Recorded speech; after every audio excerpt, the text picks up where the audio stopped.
उत्तर प्रदेश के साथ मैं सोनी चौहान। खबरों का रुख करें उससे पहले एक नजर सुर्खियों पर। सीएम योगी आदित्यनाथ एमएसएमई दिवस पर उत्तर प्रदेश के छोटे उद्यमियों को बैंकों के जरिए 20,000 करोड़ रुपए के ऋण का चेक सौंपेंगे। 11 उत्पादों को मिलेगा जीआई टैग।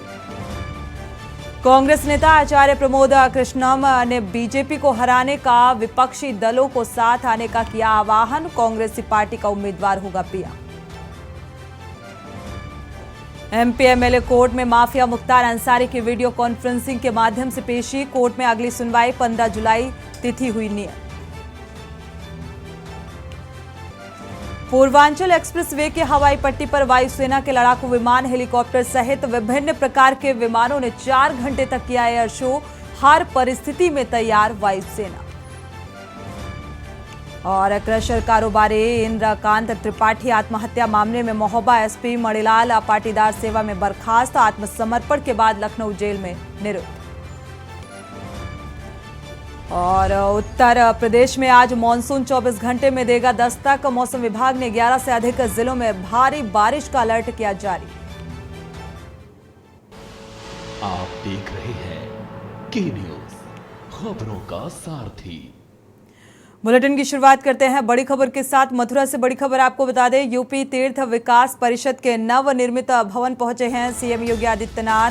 नवनिर्मित भवन में योगी आदित्यनाथ ने लोकार्पण किया। एडीजी जोन आगरा और अन्य अधिकारियों संग बैठक भी करेंगे। साथ ही मुख्यमंत्री के साथ मौजूद हैं जनपद के स्थानीय प्रतिनिधि भी। मुख्यमंत्री के साथ कई प्रतिनिधि भी मौजूद रहेंगे। सीएम योगी आदित्यनाथ के साथ मथुरा दौरा और कई करोड़ की योजनाओं का लोकार्पण और शिलान्यास करने के लिए पहुंचे हुए थे CM Yogi Adityanath. ADG zone Agra और अन्य अधिकारियों संग बैठक भी करेंगे। तो जनपद के स्थानीय प्रतिनिधि भी इस बीच मौजूदगी।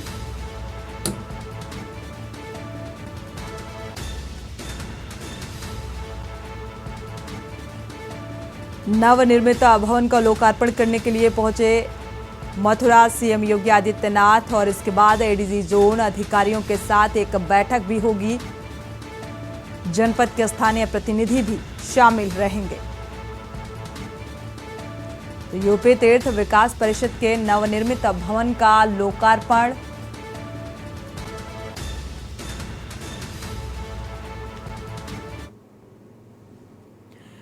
बढ़ते आगे। लखनऊ से बड़ी खबर आपको बता दें, मंडलायुक्त रोशन जैकब की अध्यक्षता में प्रशिक्षण चला। 30 विभागों के अधिकारियों और कर्मचारियों ने प्रशिक्षित। सीपीआर भी शामिल हुए। सरकारी कार्यालयों में metro station, mall, sports complex, बहुमंजिला आवासीय भवनों में एईडी मशीनें लगाने का सुझाव दिया गया।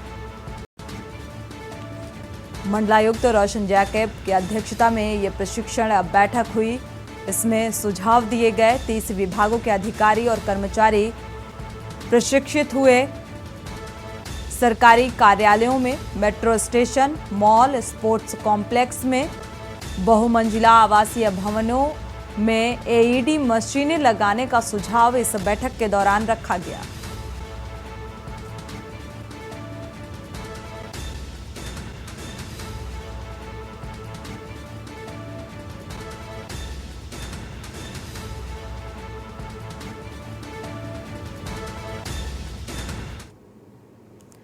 बढ़ते आगे। लखनऊ से बड़ी खबर आपको बता दें, जिला प्रशासन की मांग के बाद रेलवे विभाग की पहल। यूपी ट्रिपल एससी परीक्षा में अब अभ्यर्थियों के शामिल होने को लेकर स्पेशल ट्रेन 26 व 27 जून को आयोजित होगी। आयोजित परीक्षा के दौरान चलेंगी ये ट्रेनें। कानपुर सेंट्रल से लखनऊ के बीच संचालन होगा। तो एक सहूलियत कहा जा सकता है। इससे काफ़ी रियायत मिलेगी। जिला प्रशासन की मांग के बाद ये पहल, ये शुरुआत संचालन किया जाएगा। तो यूपी ट्रिपल एससी परीक्षा में शामिल अभ्यर्थियों के लिए ये ट्रेन, इससे सफ़र आसान होगा। 26 व 27 जून को आयोजित परीक्षा के लिए कानपुर सेंट्रल से लखनऊ के बीच इसका संचालन होगा।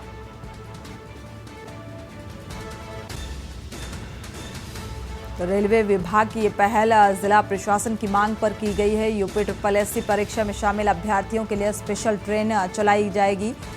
कानपुर 26 व 27 जून को आयोजित परीक्षा के दौरान ये ट्रेन चलेगी। कानपुर सेंट्रल से लखनऊ के बीच इसका संचालन होगा।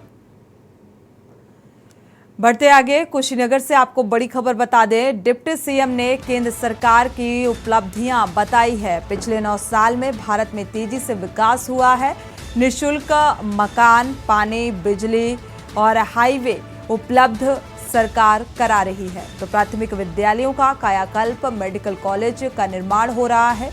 श्री राम मंदिर का निर्माण करा रही है सरकार। डिप्टी सीएम ब्रजेश पाठक ने इस बात का जिक्र किया। सरकार की उपलब्धियों का बखान, उत्तर प्रदेश का तेजी से विकास हो रहा है।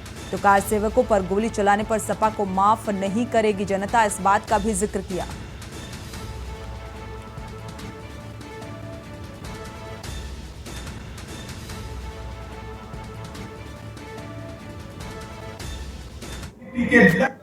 देखिए, विपक्षी एकता पूरी तरह से खिलाफ साबित होगी, क्योंकि विपक्ष की पूरी कवायद कुर्सी के लिए है। भारतीय जनता पार्टी माननीय मोदी जी के नेतृत्व में देश के लिए लड़ रही है। माननीय मोदी जी ने भारत माता का झंडा आसमान की ओर पहुंचा दिया है। भारत की छब बदल चुकी है। भारत में गरीब आदमी, आम आदमी के जीवन स्तर को ऊपर उठाने में माननीय मोदी जी कामयाब हुए हैं, जबकि वो लोग लगातार कुर्सी के लिए लड़ रहे हैं। और सबसे बड़ी बात है, जो उसका उपसंहार हुआ है मीटिंग का, विपक्षी मीटिंग का जो अंतिम वाक्य है, वो लालू जी ने कहा कि राहुल जी शादी कर ले।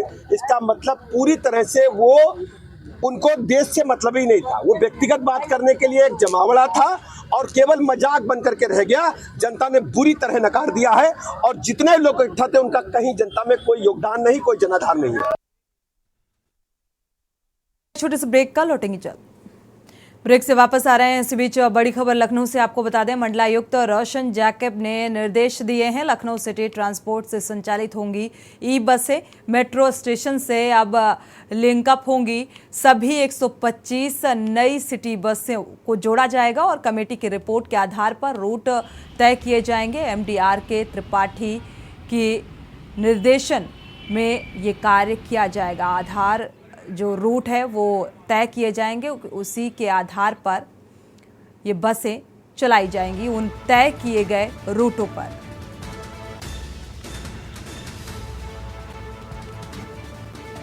तो लखनऊ सिटी ट्रांसपोर्ट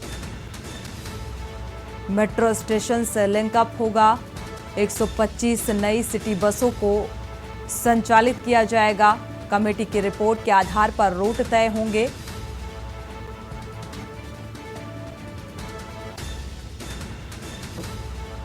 मंडलायुक्त रोशन जैकब ने निर्देशित किया है।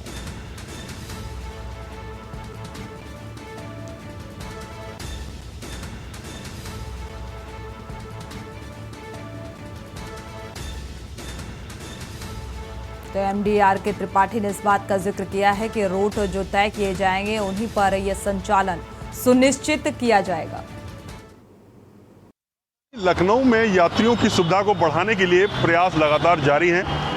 बीते शुक्रवार को मंडलायुक्त रोशन जैकब ने इसको लेकर सिटी ट्रांसपोर्ट के अधिकारियों की एक मीटिंग बुलाई थी, जिसमें मेट्रो रूट से लिंक 125 सिटी बसें, इलेक्ट्रॉनिक बसें चलाने की बात कही गई है, जिसको लेकर जो सिटी ट्रांसपोर्ट है वो योजना बनाने में लग गया है। रोड मैप तैयार किया जा रहा है और जल्द ही इस रूट के, मेट्रो रूट के यात्रियों को इलेक्ट्रॉनिक बसों की लगभग 125 इलेक्ट्रॉनिक बसों की सुविधा जल्दी ही मिलेगी, जिससे जो अभी यात्री काफ़ी परेशान रहते हैं, उनको जल्दी सवारी नहीं मिलती है मेट्रो तक पहुंचने के लिए, उनको काफ़ी आसानी होगी। खास तौर से जो सुबह नौकरी पेशा लोग हैं या स्कूल जाने वाले लोग हैं, उस समय काफ़ी दिक्कतों का सामना लोगों को करना पड़ रहा था, जिसको देखते हुए जो 125 बसें इलेक्ट्रॉनिक व्हीकल चलाई जाएंगी, उससे काफ़ी सहूलियत मिलेगी। पवन तिवारी, के न्यूज़ इंडिया, लखनऊ। तो यात्रियों की सुविधाओं के लिहाज से इसे बेहतर कहा जा सकता है। बढ़ते हैं आगे, बागपत से खबर बता दें, खनन अधिकारी हवलदार यादव सस्पेंड किए गए हैं। अवैध खनन मामले में शासन स्तर की एक बड़ी कार्रवाई ये की गई है। सुबनापुर खादर में पकड़ा गया था अवैध बालू खनन। नवनियुक्त DM JP सिंह ने ये कार्रवाई की थी।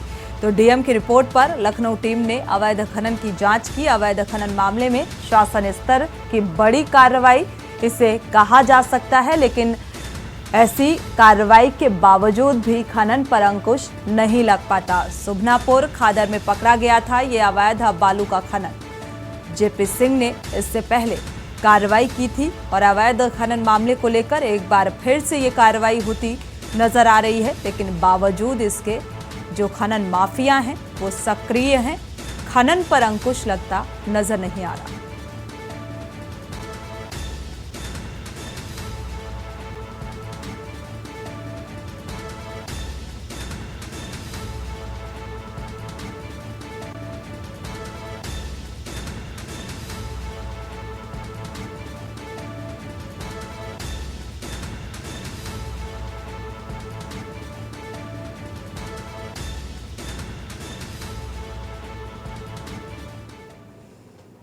बढ़ते आगे लखनऊ से खबर बता दें, 15 जुलाई से यूपी बोर्ड का इम्प्रूवमेंट और कंपार्टमेंट परीक्षाएं होंगी। राजकीय जुबली इंटर कॉलेज में ये परीक्षा होगी।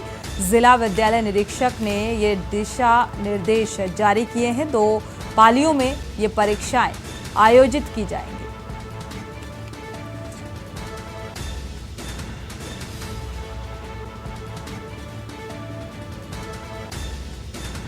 15 जुलाई से अब यूपी बोर्ड इम्प्रूवमेंट की परीक्षाएं शुरू हो रही हैं। राजकीय जुबली इंटर कॉलेज में ये परीक्षा होगी। जिला विद्यालय निरीक्षक ने ये निर्देश जारी किए हैं। तो 2 चरणों में ये परीक्षाएं आयोजित की जाएंगी। इसको लेकर तैयारियां 15 जुलाई से शुरुआत। तो राजकीय जुबली इंटर कॉलेज में ये परीक्षा होगी। इसको लेकर तैयारियां की जा रही हैं। जिला विद्यालय निरीक्षक ने ये निर्देश जारी किए गए हैं। 2 चरणों में होंगी ये परीक्षाएं। 2 पालियों में 15 जुलाई से यूपी बोर्ड इम्प्रूवमेंट और कंपार्टमेंट परीक्षाएं शुरू हो रही हैं। और ये परीक्षा जुबली इंटर कॉलेज में होगी। राजकीय जुबली इंटर कॉलेज है जहां पर 2 चरणों में ये परीक्षाएं शुरू होंगी।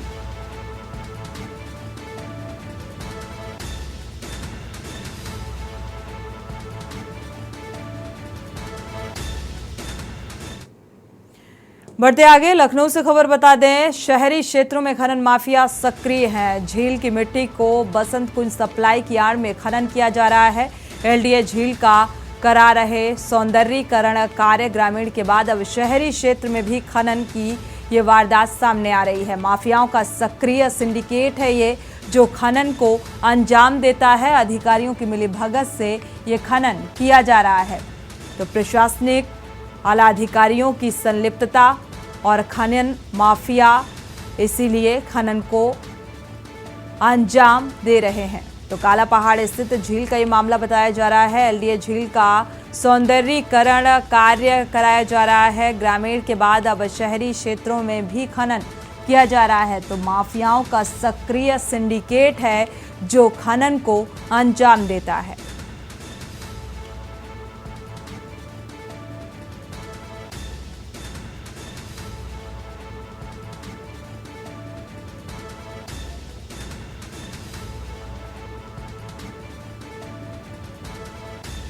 इमरान अहमद इसी खबर पर जुड़े हुए हैं ज़्यादा जानकारी के लिए। इमरान, देखा जाए तो एक बार फिर से खनन माफिया सक्रिय होते नजर आ रहे हैं। जिस तरीके से ये खनन की वारदात सामने आ रही है और प्रशासनिक आला अधिकारियों की इसमें संलिप्तता रहती है, क्या अपडेट है इस संबंध में? जी, देखा जाए तो ये खनन माफिया जो है ये पूरे क्षेत्र में अपना मकड़जाल फैलाए हुए हैं। ये इन लोगों का वर्क आर्डर कहीं का होता है और ये लोग काम कहीं और का करते हैं। इसमें जो है खनन अधिकारी की मिलीभगत है पूरी तरीके से। इसके पहले कुछ माह पहले खनन की शिकायत हुई थी, जिसमें मंडलायुक्त रोशन जैकब पहुंची हुई थी, जहां पर खनन अधिकारी पे जांच बैठा दी थी और मौके पर ही लेखपाल को निलंबित कर दिया था और उस खनन को रोक दिया गया था। लेकिन उसके बाद फिर खनन माफिया सक्रिय हो गए हैं और जो इमरान, यहाँ पर एलडीए जो ये झील का मामला सामने आ रहा है, सौंदर्यीकरण का जिक्र किया जा रहा है और यहाँ पर अब अभी तक देखा गया है कि ग्रामीण क्षेत्रों में जो खनन माफिया होते थे वो सक्रिय होते थे, खनन करते थे धड़ल्ले से। वहाँ पर भी प्रशासनिक अमले की संलिप्तता होती थी, इसीलिए खनन को अंजाम देते थे। लेकिन अब शहरी क्षेत्र भी अछूते नहीं है। जो एलडीए झील है, सौंदर्यीकरण के नाम पर यहाँ पर खनन को अंजाम दिया जा रहा है। जी जी, एलडीए की जो ये योजना मतलब योजना है झील के सौंदर्यीकरण के लिए, उन्होंने ये आदेश दिया कि इनको ठेकेदारों को कि ये मिट्टी यहाँ से खोद करके बसंत कुंज दुबग्गा थाना क्षेत्र में डाली जाए। लेकिन इन लोगों ने बसंत कुंज दुबग्गा थाना क्षेत्र में ना डाल करके प्राइवेट में बुद्धेश्वर पारा में बेच रहे महंगे दामों पर। और इस पर जो है जब खनन अधिकारी से बात की जाती है तो वो ये कहते हैं मैं छुट्टी पर हूँ, मुझे जानकारी नहीं है, मैं इस पर जानकारी कल दूंगा। शुक्रिया। यहाँ पर खनन अधिकारियों का गैर जिम्मेदाराना जवाब निकलकर सामने आ जाता है। शुक्रिया इस तमाम जानकारी को साझा करने के लिए। लेकिन अब यहाँ पर एलडीए झील के सौंदर्यीकरण के नाम पर भी खनन माफिया सक्रिय हुए हैं और खनन करने से बाज नहीं आ रहे। यार वक्त तो एक छोटे से ब्रेक का, लौटेंगे जब। आप देख रहे हैं के न्यूज, खबरों का सारथी। ब्रेक से वापस आ रहे हैं। गोंडा से खबर आपको बता दें, कार ने बाइक सवार को टक्कर मारी है, मां बेटे की मौत। घायल युवती का अस्पताल में उपचार जारी है। मनकापुर मछली गांव का ये परिवार था। पुलिस ने शवों को कब्जे में ले लिया है, पोस्टमार्टम के लिए भेज दिया गया है। मोतीगंज स्थित सदापुर मनकापुर रोड का ये मामला, जहां पर यह हादसा हुआ। घायल युवती का अस्पताल में उपचार जारी है। पुलिस ने फिलहाल शवों को पोस्टमार्टम के लिए भेज दिया है। थाना मोतीगंज का ये मामला।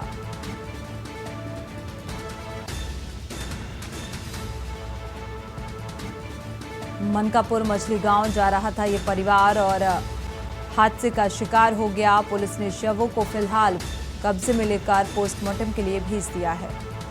कार ने बाइक सवार को टक्कर मारी, जिसके चलते मां बेटे की दर्दनाक इस हादसे में मौत हो गई। घायल एक युवती को फिलहाल अस्पताल में उपचार के लिए भर्ती कराया गया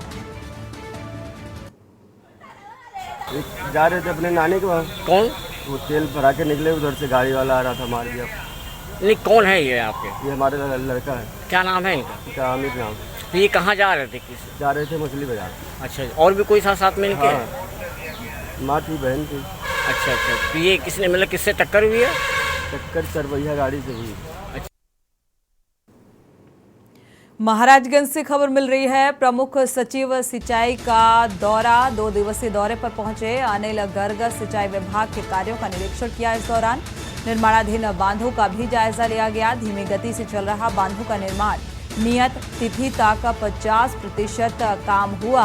हर वर्ष मरम्मत पर खर्च होते हैं करोड़ों रुपए, तो हर वर्ष डूब जाते हैं गांव और सैकड़ों एकड़ फसल। बाढ़ में काफी कमी आई है। इस बात का जिक्र अनिल गर्ग, डीएम, एसपी और अधिशासी अभियंता इस बीच मौजूद रहे। हर वर्ष मरम्मत का कार्य किया जाता है, करोड़ों रुपए इस मरम्मत के कार्य में खर्च किए जाते हैं। हर वर्ष ये सैकड़ों गांव और कई एकड़ फसल गांवों की डूब जाती है। तो निरीक्षण के दौरान, जायजा के दौरान ये बातें निकलकर सामने आई।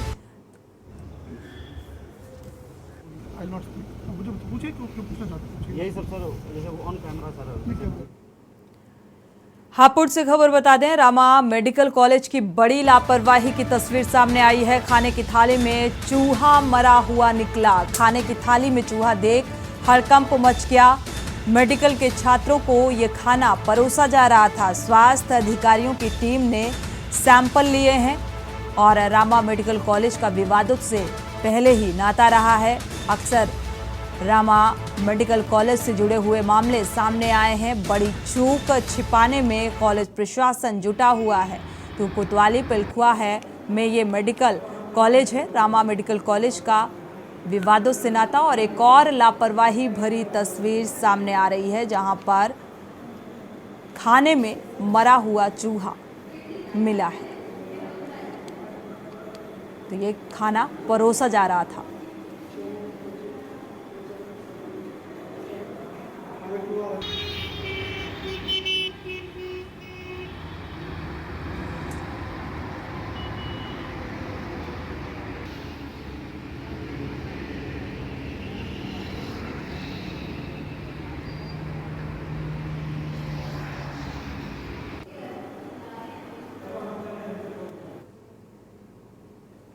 बढ़ते आगे, कुशीनगर पहुंचे डिप्टी सीएम ब्रजेश पाठक महाजनसंपर्क अभियान के तहत संबोधित करेंगे।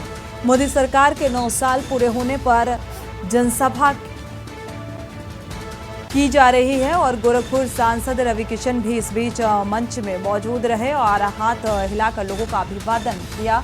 रविंद्र नगर स्थित बुद्धा पार्क में ये जनसभा हुई। मोदी सरकार के 9 साल पूरे होने पर ये जनसभा की गई। गोरखपुर सांसद रवि किशन भी इस जनसभा का हिस्सा रहे। तो 9 साल के कार्यकाल का बखान कुशीनगर दौरे के दौरान डिप्टी सीएम ब्रजेश पाठक ने जनसभा को संबोधित किया।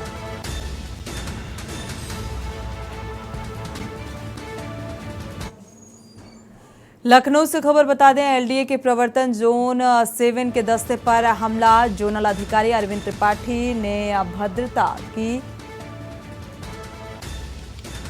ऐशबाग चित्ताखेड़ा के पास पंजाब लॉन पहुंचे थे एलडीए अधिकारी और एलडीए कर्मचारियों को पंजाब लॉन वालों ने घेरा। पंजाब लॉन पर कार्रवाई के लिए ये अधिकारी दरअसल पहुंचे हुए थे। जोनल अधिकारी अरविंद त्रिपाठी से अभद्रता का ये मामला सामने आ रहा है। ऐशबाग चित्ताखेड़ा के पास पंजाब लॉन पहुंचे हुए थे और इसी बीच अभद्रता की गई।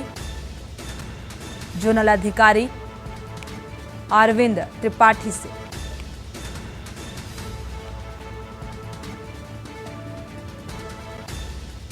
तो किस बात को लेकर ये अभद्रता की गई, ये फिलहाल साफ होता नजर नहीं आ रहा है। लेकिन ये जोनल हेड हैं एलडीए के अरविंद त्रिपाठी, जिनसे अभद्रता का मामला सामने आ रहा है।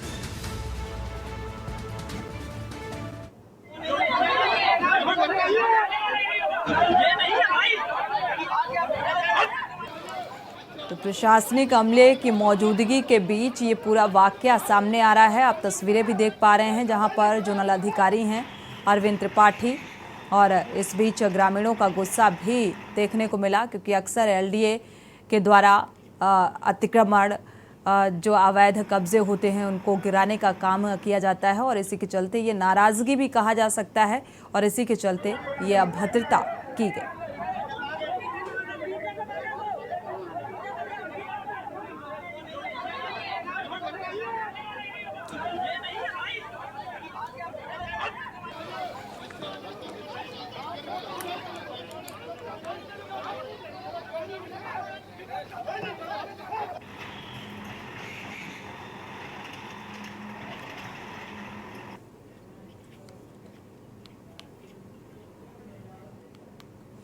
बढ़ते आगे, खबर फर्रुखाबाद के कायमगंज से है, जहां केंद्र व उत्तर प्रदेश सरकार द्वारा युवाओं के बीच मादक द्रव्यों के सेवन से होने वाली हानि और बचाव के बारे में एक विशेष नशा मुक्त भारत अभियान के तहत 21 जून से 26 जून तक नशा विरोधी जागरूकता अभियान चलाया जा रहा है। और नशा विरोधी अभियान को सफलता प्रदान करने हेतु फर्रुखाबाद के जिलाधिकारी संजय कुमार सिंह, अपर जिलाधिकारी सुभाष चंद्र प्रजापति और औषधि निरीक्षक अशोक कुमार के निर्देशानुसार chemist and druggist association Kayamganj द्वारा युवा पीढ़ी और आम जनमानस को नशे के विरुद्ध शपथ दिलवाने की हेतु एक विशेष पहल की जा रही है। शपथ ग्रहण कार्यक्रम के दौरान एक दारूबाज मेडिकल स्टोर संचालक द्वारा नशा मुक्त करने की शपथ न लेना विशेष चर्चा का विषय यहां पर बना रहा। शपथ ग्रहण कार्यक्रम के दौरान केमिस्ट और ड्रगिस्ट एसोसिएशन कायमगंज के अध्यक्ष विनय रस्तोगी, महामंत्री मनोज जौहरी, कोषाध्यक्ष विवेक अग्रवाल सहित एसोसिएशन के अधिकांश पदाधिकारी और मेडिकल स्टोर संचालक मौजूद रहे। तो रोटी का करें, काम का करें, ईमानदारी का करें, न कि हम शराब का करें, न कि दवाइयों का करें, जिससे हम लोगों का परिवार भी बर्बाद होता है। हम लोग जो कमाते हैं वो पैसा सब फिजूल में चला जाता है।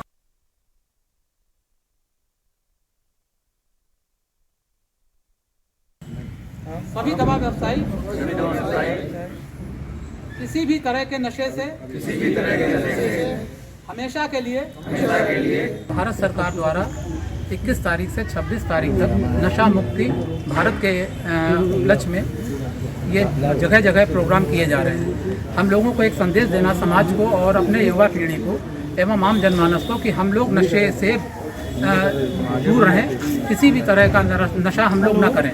और आम जनमानस में जागरूकता लाना है कि किसी भी तरह की हम लोग दवाइयों से, नशीली दवाइयों से, शराब से, इन सब चीज़ों से दूर रहें।